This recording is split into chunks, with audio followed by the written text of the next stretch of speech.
Anyango here, hoping that you are healthy, wealthy, and free, and loving your life. I've never done this before. Loving your life. I hope you are loving your life. Okay, cool.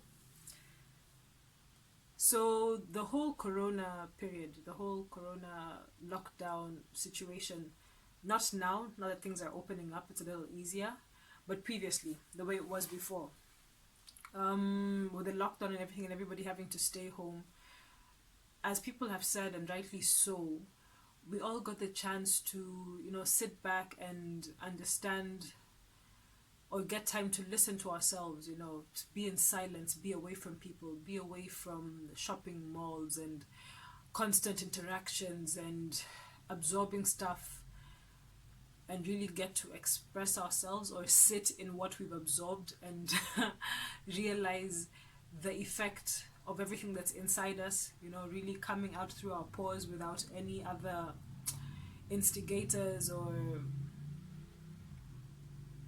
effects, if I could say. And in my time during this whole corona lockdown, I got the chance to, build a few skills, learn how to sit with myself, start meditating, get into yoga, start this, and it felt a little easier. It feels easier when you're starting things off, doesn't it? When you're just getting up and you're in the mood and you're just at the brink of motivation, like you've just started and there's all this energy to put in. And I just remembered a good friend of mine, Cisco, told me emotion is energy in motion. So where you put your energy, your thoughts, is where your emotion goes. So when you're just getting into something, just starting off a project or whatever it is, you've been putting all your energy into that thought, and you've got all that emotion that propels you to do it, right? And that's when things are easiest. And what gets hard is when the energy isn't there anymore and you need to rely on logic, on the fact that you started this and therefore you need to complete it, and these are the steps. That's why it's important to always have this stuff recorded. You need to have these steps, broken down steps, bite-sized pieces that you're going towards, so that when your energy lacks, then you fall into logic, right? Just like somebody else said, there's a motivational talk where they said you need both logic and emotion to get things done. When your logic fails, then you tap into your emotion. Push yourself, because this is just how great it feels. I'm doing it because I love doing it. I'm doing it because I know how it will affect other people, and that brings back the emotion into me. Or when that's when the logic fails. So when emotion fails, then you go into logic. So I'm doing this because it'll keep me healthy. I'm going for morning runs because my body requires it. I'm going for morning runs because being healthy will give me longevity, meaning that I will be able to be here for the people that I want to affect in future, right? So you need both emotion and logic, always. Don't disregard one or the other. So both of those need to be strong enough in the beginning that you know how to tap into them as you go on. And there's something that Michael Jordan said in one of the videos that I watched. He says that people say it's hardest, for example, when you win a championship, it's hardest to win that championship, to win your first championship. And what he says is, nah, it gets harder the more championships you've won. It doesn't get easier as you win them. It gets harder because as you win them, it takes away a certain drive that you have, right? It takes away a certain strength that you have that's pushing you towards this thing. Yeah, sorry. so it takes away a certain drive that you have, the certain push that you have in the beginning, and as you win, it keeps eating into that drive, into that emotion, into that energy, because then you start feeling like, yeah, I've done it before, so one more won't really do much for me. So it's important to always have a way to reignite that fire, have a way to bring back the energy, have a different goal. You need to always refresh those goals so that you keep going towards them, or keep going towards something new. So it's always, actually, the last one is the hardest according to him.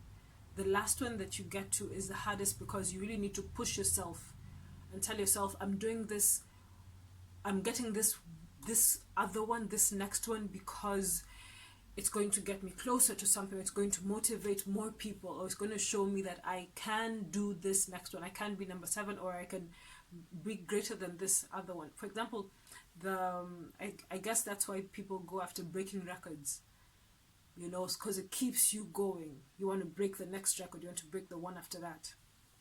So back to the topic. It was about sorry about that. It was about after the corona.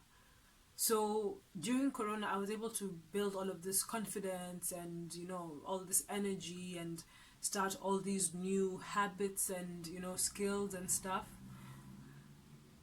And then I realized, and I've been planning to make this video for a while, I realized that the true test comes when you're outside, when you now have to put these skills that you've learned into action in person, in real life.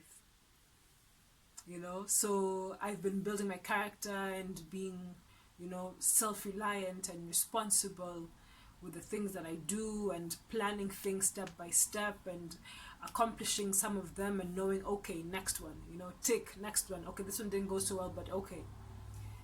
And then life comes in, actual life, post-corona, when you actually have to engage with the world, and your plans really do get disrupted. Now that's the true test. Can I still be self-reliant in this case? Or do I now give up and say, you know what? These plans only work when I'm in solitude, when I'm in quarantine. They don't really work when it's a real life situation. So that's something that I realized, and it's a little harder when you're in real life and you need to accomplish this. It's possible, but then I think that's when you need to be most compassionate with yourself. That's when I need to realize that the world is there to be lived in. My friend Cisco said that, I don't remember the exact phrase, but he basically said that the walls that keep you safe and in solitude are the same walls that could imprison you. So those walls that you think are good and safe and right for you, they're good in that moment, but you need to notice the point when they become a prison.